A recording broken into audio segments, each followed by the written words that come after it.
Video like जरूर कर लीजिए और ऐसे वीडियो लगातार फ्री में पाने के लिए चैनल को तुरंत सब्सक्राइब कर लीजिए और बेल आइकन को जरूर टैप कर लीजिए ताकि आगे भी सारे वीडियो आपको मिलते रहे। यूट्यूब में फॉलो करते हैं तो प्लीज ये वाला फ्री टेलीग्राम चैनल जरूर ज्वाइन कर लीजिएगा। सारे नोटिफिकेशन सारे अपडेट यहीं पे आते हैं, ध्यान रखिए। नमस्कार दोस्तों, एग्ज़ाम प्रिपरेशन के यूट्यूब चैनल पर मैं प्रियंका एक बार फिर से आप सभी का बहुत बहुत स्वागत करती हूँ।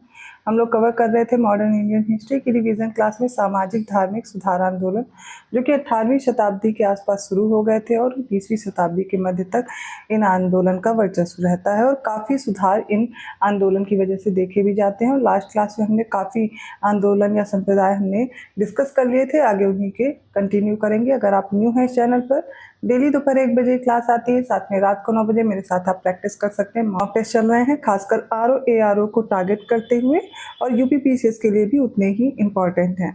तो दोनों क्लासेस करते रहिए। साथ में डेली शॉर्ट आते हैं, उसमें भी कोई ना कोई क्वेश्चन डिस्कस होता है जो एग्जाम के लिए इम्पॉर्टेंट होता है।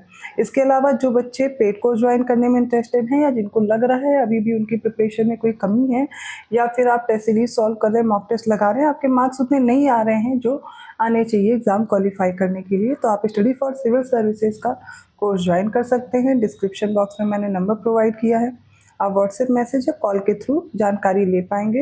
वैसे मैं बताना चाहूँगी, अगर आप कोर्स ज्वाइन करते हैं तो सबसे पहले आपकी क्लासेस के थ्रू सारे सब्जेक्ट कवर हो जाएंगे। जीएस हो, करंट अफेयर हो या फिर हिंदी हो, कोई भी सब्जेक्ट हो, उसके लिए आपको कंफ्यूज नहीं होना पड़ेगा। कोई और मैगजीन, कोई और बुकलेट नहीं फॉलो करनी है। सिर्फ जितना कराया जा रहा है आप उतना फॉलो कीजिए, ठीक है, उतना करते रहिए। क्लासेस के साथ में प्रैक्टिस भी डेली कराई जाती है। आपको वैसे क्वेश्चन सॉल्व कराए जाएंगे जो ज़्यादातर एग्जाम में पूछे जा सकते हैं, या वही पैटर्न आपको दिखाया जाएगा जो एग्जाम का है। देखिए, ढेर सारे क्वेश्चन सॉल्व करने से कुछ नहीं होता। आप वैसे क्वेश्चन जरूर सॉल्व कर रहे हो जो एग्जाम ओरिएंटेड हो, जो आयोग का भी ट्रेंड रहा है, पैटर्न चेंज हुआ, आपको भी पता है कैसे क्वेश्चन आ रहे हैं। खासकर क्रोनोलॉजी वाले क्वेश्चन हो गए, स्टेटमेंट वाइज क्वेश्चन सबसे ज़्यादा स्टेटमेंट वाइज आने की वजह से आप देखते हैं आप टाइम मैनेज भी नहीं कर पाते हैं। तो फुल लेंथ मॉक टेस्ट भी कराया जाएगा जिससे आप अपना टाइम मैनेजमेंट सीख सकें और अच्छे से पेपर, क्योंकि अब तो मर्ज हो गया ना हिंदी और जीएस, तो आपको 3 घंटे का समय मिलेगा और उसी के हिसाब से आप अपनी प्रैक्टिस जारी रखिए, ठीक है। तो मॉक टेस्ट मिल जाएंगे, सब्जेक्ट वाइज टेस्ट भी मिल जाएंगे और आपको सॉल्व कराया जाएगा और उनका डिटेल एक्सप्लेनेशन भी मिल जाएगा। तो उस टॉपिक से रिलेटेड आपके जो भी डाउट हैं वो क्लियर हो जाएंगे। अब जो समय है अच्छे से प्रैक्टिस करते रहिए, अभी भी ठीक ठाक समय है प्रैक्टिस के लिए और रिवीजन के लिए, ठीक है। तो आप कोर्स ज्वाइन करके तैयारी कर सकते हैं। अगर कोई कन्फ्यूज़न है आप मुझे व्हाट्सएप मैसेज या अगर कोई कन्फ्यूज़न है जो नंबर दिए हैं उन पे आप पूछ सकते हैं या फिर कमेंट करके भी जानकारी ले सकते हैं। तो चलिए बिना देर के आज की क्लास स्टार्ट करते हैं। आज ये टॉपिक कंप्लीट हो जाएगा, सामाजिक धार्मिक सुधार आंदोलन। पिछली क्लासेस जिन्होंने भी नहीं देखी हैं वो देख लें, या नंबर आपको ढूंढना ना पड़े तो सामने नंबर दिए गए हैं, इन पे आप कांटेक्ट कर सकते हैं। तो लास्ट टाइम जो डिस्कस किया था वो भारत धर्म महामंडल था जो वाराणसी में स्थापित हुआ 1902 में। इससे कौन कौन जुड़े थे? तो मदन मोहन मालवीय थे इनके संस्थापक, दीनदयाल शर्मा और गोपाल कृष्ण गोखले, तीनों लोग को याद रखना है। रूढ़िवादी हिंदूवादी जो संगठन है, सनातन धर्म का समर्थन इन्होंने किया, आर्य समाज के सिद्धांतों का विरोध किया गया, मतलब जो रूढ़िवादिता पहले के समय से फैली हुई थी उसका यहाँ पर खंडन करने का प्रयास किया गया। फिर 1905 में the servants of India society की स्थापना होती है बम्बई में। और याद रखिएगा 1905 का जो इंडियन नेशनल कांग्रेस का सेशन है उसको भी प्रिसाइड कौन करते हैं? गोपाल कृष्ण गोखले। और यहाँ पर याद रखिएगा वो बनारस का अधिवेशन था, ठीक है। और इन्होंने बम्बई में सर्वेंट्स ऑफ इंडिया सोसाइटी की स्थापना की थी 1905 में। दलितों की दशा सुधारने का प्रयास किया गया, अकाल पीड़ितों की सहायता करने का भी प्रयास इस the servants of India society ने की। 1909 में पूना सेवा सदन की स्थापना होती है, किसने की? जीके देवधर और रमाबाई रानाडे, ठीक है। आर्थिक उन्नति के प्रयास किए गए, महिलाओं को रोजगार का समर्थन किया गया, महिलाओं की दशा सुधारने का प्रयास पूना सेवा सदन के द्वारा किया गया। 1910 में निष्काम कर्म मठ पूना में स्थापित होता है, धोंदो केशव कर्वे ये इसके संस्थापक थे। महिलाओं में शिक्षा का प्रसार, विधवाओं की दशा में सुधार। 1916 में प्रथम महिला विश्वविद्यालय की स्थापना हुई थी संप्रति मुंबई में। तो याद रखेंगे 1916 में पहले महिला विश्वविद्यालय की स्थापना हुई थी, ठीक है। यहाँ पर कौन इससे जुड़े हैं? धोंदो केशव कर्वे। मैच करने के लिए क्वेश्चन आता है ईयर के साथ, तो याद रखिएगा। 1910 में भारत स्त्री मंडल की स्थापना इलाहाबाद में हुई थी, इसकी संस्थापक सरला बाला देवी चौधरानी। तो महिलाओं के उद्धार और उनमें शिक्षा के प्रचार प्रसार का इसमें समर्थन किया गया। अगला 1911 में है सोशल सर्विस लीग, और इससे जुड़े थे नारायण मल्हार जोशी, एन जोशी, और जन सामान्य की दशा सुधारने का प्रयास इसमें किया गया। स्कूल और पुस्तकालयों की स्थापना भी की गई, ठीक है। 1914 में सेवा समिति की स्थापना होती है इलाहाबाद में। हृदयनाथ कुंजरू इससे जुड़े हुए थे। समाज सेवा और शिक्षा के प्रसार द्वारा सामाजिक रूप से जो पिछड़े लोग हैं उनकी दशा सुधारने का प्रयास किया गया। देखिए, ये जो सामाजिक धार्मिक सुधार आंदोलन है, इनमें आपने एक चीज नोटिस की होगी कि पहला तो ब्राह्मणवाद के विरोध किया गया। ठीक है, ब्राह्मणवाद बहुत ज्यादा, या जो रूढ़िवादिता फैली थी उसका विरोध किया गया। ठीक है, जो पिछले टाइम से कुरीतियां चली आ रही थी, जैसे बाल विवाह और ये विधवा पुनर्विवाह नहीं हो रहा था, मतलब विधवाओं की दशा बहुत खराब थी, सती प्रथा वगैरह। इसके साथ में महिलाओं को शिक्षा नहीं दी जाती थी, है ना। तो ये सारी कुरीतियां महिलाओं को लेकर के फैली हुई थी। प्लस जो नीचे तबके के लोग थे, ठीक है, उनकी दशा में सुधार लाने का प्रयास किया गया, उनमें भी शिक्षा का प्रसार हो, ऐसा किया जा रहा था। क्योंकि क्या हुआ था, जो उच्च जाति के लोग थे वो निचली जाति के लोगों का शोषण कर रहे थे। तो शोषण के खिलाफ कुछ लोग सामने आते हैं, शिक्षित लोग सामने आते हैं, और वो चाहते हैं कि अगर शिक्षा का प्रसार होगा तो ये जो दशाएं हैं, ये जो भी भारत में ये रूढ़िवादिता फैली हुई है, ये जो दशा खराब है, वो सुधरने का प्रयास करेगी। ठीक है, तो इसमें आपने 2-3 चीजें देखी, वही सब में है, बट आपको ध्यान ये रखना है कि किसने स्थापना की, किस समय पर की, और वो स्थान भी याद रखिएगा। नेक्स्ट है 1914 में सेवा समिति बॉय स्काउट एसोसिएशन बंबई में स्थापित होता है। श्री राम वाजपेयी से जुड़े थे। भारत में बॉय स्काउट आंदोलन में पूर्ण भारतीयता उत्पन्न करने के लिए 1917 में the Indian women's association Madras में स्थापित होता है, और एनी बेसेंट इससे जुड़ी थी। तो ये बहुत ज़रूरी हो जाता है आपको याद रखना, एनी बेसेंट जिससे भी जुड़ी हुई हो, द इंडियन वीमेंस एसोसिएशन, जो कि मद्रास में। तो भारतीय महिलाओं की दशा सुधारने के प्रयास। देखिए, जब कोई महिला आगे विकसित होकर के आगे बढ़ती है, उसकी मतलब शिक्षा अच्छी हो जाती है, तो वो चाहती है कि जो पिछड़े लोग हैं उनको भी आगे लाने का प्रयास किया जाए, या फिर महिलाओं का जो शोषण हो रहा है वो खत्म हो, वो आगे यहाँ पर बढ़ पाए, वो भी अपनी शिक्षा ले पाए। तो ये चीज़ें यहाँ पर एनी बेसेंट के द्वारा आप देखेंगे, थियोसॉफिकल सोसाइटी से भी जुड़ी थी, ये इंडियन नेशनल कांग्रेस से भी जुड़ी, इनका होम रूल मूवमेंट भी था, और ये द इंडियन वीमेंस एसोसिएशन की जो बात की जा रही है इससे भी जुड़ी हुई है। तो भारतीय महिलाओं की दशा सुधारने का प्रयास किया गया। अखिल भारतीय महिला सम्मेलन का जो वार्षिक आयोजन है वो किया गया। तो 1920 से 25 के बीच अकाली आंदोलन या फिर गुरुद्वारा सुधार आंदोलन चलता है। इसके संस्थापक कौन थे? तो जत्थेदार करतार सिंह जब्बर, दलीप सिंह, भाई लक्ष्मण सिंह और महंत नारायण दास, इतने लोग इससे जुड़े थे। अंग्रेजों ने अकाली आंदोलन के खिलाफ अपनी दमनकारी नीतियों का उपयोग करने की कोशिश की। अंततः सरकार को इनकी मांगों के आगे झुकना पड़ा। वर्ष 1922 में सिख गुरुद्वारा अधिनियम पारित किया गया।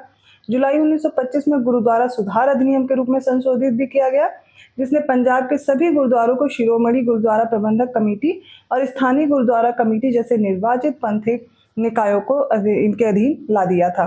तो अकाली आंदोलन याद रखेंगे, गुरुद्वारा सुधार आंदोलन तो 1920 से 25 के बीच चला था। अगला 1873 का सत्य शोधक समाज, मोस्ट इंपॉर्टेंट, ज्योतिबा फुले द्वारा इसकी स्थापना होती है 1873 में। तो ज्योतिबा फुले का जन्म 1827 में एक माली के घर में हुआ था। इन्होंने शक्तिशाली गैर ब्राह्मण आंदोलन का संचालन किया। इन्होंने अपनी पुस्तक लिखी थी, पुस्तक का नाम याद कर लीजिए, इसका नाम क्या था? गुलामगिरी, 1872 में। ठीक है, तो अपने संगठन सत्य शोधक समाज के द्वारा पाखंडी ब्राह्मणों और उनके अवसरवादी धर्म ग्रंथों से निम्न जातियों की रक्षा की आवश्यकता पर बल दिया। तो सत्य शोधक समाज के मुख्य पत्र में दीनबंधु और अन्य प्रमुख कृतियों में, जैसा कि सार्वजनिक सत्य धर्म और गुलामगिर के माध्यम से ज्योतिबा फुले ने दलित समुदायों की पहचान की, उनमें भावना जागृत करने और उनमें जागरूकता सृजित करने का प्रयास किया गया। अब जो ज्योतिबा फुले थे और उनकी पत्नी थी सावित्री बाई फुले, ये भारत में महिला शिक्षा के अग्रदूत थे, और ये 1848 में पूना में लड़कियों के लिए एक स्कूल खोलने वाले पहले मूल भारतीयों में से भी एक थे। 1873 में याद कर लीजिए, सनातन धर्म रक्षणी सभा, ये कलकत्ता में स्थापित होती है। सनातन धर्म रक्षणी सभा association for the defence of the eternal religion, इसका गठन 1873 में हुआ, कलकत्ता में किया गया था। ठीक है, याद रखेंगे। कुछ और भी महत्वपूर्ण तथ्य, जैसे दादा भाई नौरोजी की बात की जाए तो अंग्रेजी शासन व्यवस्था को भारत का खून चूसने वाली संस्था कहते थे। कांग्रेस द्वारा 1938 में स्थापित हुई थी राष्ट्रीय नियोजन समिति। इसके प्रथम अध्यक्ष कौन थे? तो जवाहरलाल नेहरू थे। 1857 के विद्रोह में फोर्ट ऑफ सोल्जर्स में निहित वास्तविक कमान का प्रमुख जनरल बख्त खां था। देखिए, बीच बीच में कुछ फैक्ट्स आ जाते हैं, उनको भी आप तैयार कर सकते हैं। तो राजा राम मोहन राय, इनका नाम तो आता ही है, सोशल रिलीजियस रिफॉर्म में हम देखते हैं। अभी अलग से हम गोपाल हरि देशमुख हैं, राजा राम मोहन राय हैं, मदन मोहन मालवीय हैं, इन सभी के बारे में, इन व्यक्तित्व के बारे में हम अलग से पढ़ने वाले हैं। ठीक है, लेकिन अभी जो महत्वपूर्ण तथ्य हैं उनको देख करके वो आगे कवर करेंगे। तो राजा राम मोहन राय ने अपने शैक्षिक कार्य डेविड हेयर के साथ मिलकर के किए थे। देश प्रेम धर्म है तथा धर्म भारत के प्रति प्रेम है, ये कथन किसका है? तो बंकिम चंद्र चटर्जी का है। नेक्स्ट है डोला पालकी आंदोलन, उत्तराखंड के शिल्पकारों द्वारा शुरू किया गया था। जयानंद भारती डोला पालकी आंदोलन के नायक थे और सामाजिक चेतना के प्रसार हेतु गोपाल हरि देशमुख का नाम आता है। इन्होंने अपने अखबार में धारावाहिक रूप में 100 पत्र का प्रकाशन किया था। The Maharaj libel case 1861 to 1862 में ब्रिटिश काल में बॉम्बे हाई कोर्ट में चला गया। और जदुनाथ जी के बारे में जान लीजिए। जदुनाथ जी ब्रजरतन जी महाराज ने ये मुकदमा एक सुधारक व पत्रकार करसन दास मूल जी के विरुद्ध सत्य प्रकाश नामक समाचार पत्र में लेख के आधार पर किया था। ठीक है, तो भारतीय लोगों को शिक्षित करना हमारा नैतिक कर्तव्य है। ये कथन किसका है? मेयो का है। और विलियम एडम जो थे बैप्टिस्ट मिशनरी से संबंधित था, जिसने राजा राम मोहन राय के साथ 1821 में कलकत्ता में यूनिटेरियन मिशन की स्थापना की थी। जीव शिव है, इस सिद्धांत का प्रचलन रामकृष्ण परमहंस ने किया था। और अरविंद घोष का क्या कथन है? राजनीतिक स्वतंत्रता राष्ट्र की प्राणवायु है। ये कथन देकर भी पूछा जाता है, ये किसने कहा है? सर सैयद अहमद खां की बात करें तो इन्होंने कहा था कि हिंदू और मुसलमान भारत की दो आंखें हैं।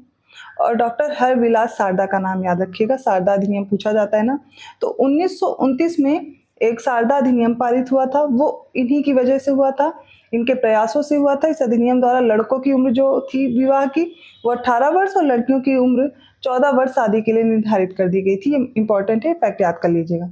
1851 में कुछ अंग्रेजी शिक्षा प्राप्त पारसियों ने रहनुमाई माजद सभा का गठन किया था। ठीक है, माजदायन सभा है। इनका उद्देश्य क्या था? तो पारसियों की सामाजिक अवस्था का पुनरुद्धार करना, पारसी धर्म की प्राचीन शुद्धता को पुनः प्राप्त करना था। और बंगाली लेखक भूदेव मुखर्जी ने पहली बार सुझाव दिया था कि हिंदी को भारत की राष्ट्रीय भाषा के रूप में अपनाया जाए। स्वामी विवेकानंद ने क्या कहा था? कि भारत को पुनः एक होना होगा तथा अपनी शक्ति से विश्व को विजित करना होगा। नेक्स्ट जो ये तथ्य है वो एफ मैक्स मूलर ने कहा था, उसके बारे में है कि इन्होंने सुझाव दिया था कि संस्कृत, लैटिन तथा ग्रीक एक ही भाषा परिवार से आते हैं। तो ये कुछ जो हम सोशियो रिलीजियस रिफॉर्म पढ़े उनके साथ और भी महत्वपूर्ण तथ्य थे।